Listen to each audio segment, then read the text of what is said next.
आखिर क्या रहे राजस्थान में भाजपा की हार के कारण? ओहो। मैं Seems like your favorite and the most difficult question. मैं तो देश की हार के कारण देख रहा था। हाँ, मतलब भाजपा का 240 हाँ, सीटों का देख रहा हाँ। था बैठ के जो है।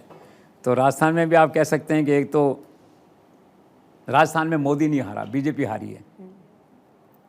मोदी अमित शाह नहीं हारे, राजस्थान में बीजेपी हारी है। एक बात, बीजेपी कैसी हारी है कि इट वॉज डिवाइडेड हाउस जिसे कहना चाहिए। तो कुछ लोगों ने यह भी कहा कि it was BJP versus BJP in Rajasthan.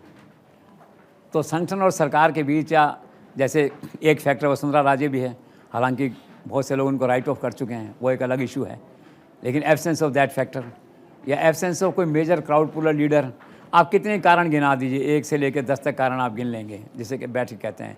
लेकिन बेसिकली ये है कि पार्टी ने उस तरह से काम नहीं किया राजस्थान में, सरकार और पार्टी ने मिलकर उस तरह से काम नहीं किया, या कोई लीडरशिप में कंसोलिडेशन नहीं था, अलग दिशाओं में थे, हर आदमी व्यस्त था अपने काम में, अपनी चुनाव सभाओं में व्यस्त था, शाम को बैठ के समीक्षा नहीं हुई कभी, या वो नहीं हुआ। और बाकी भगवान जाने, मैंने कहा जब देश का हम व्याख्या नहीं कर पाए तो राजस्थान की फिर क्या करें।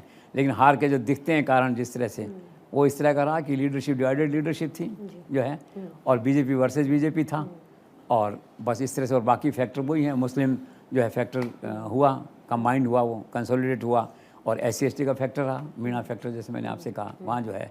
और सरकार तो भी आई है, तो वो ये नहीं कह सकते सरकार का इम्पैक्ट नहीं था, क्यों, तो भी 2 महीने आई, फिर बाद में चुनाव भी हो गया वहाँ पे जो है।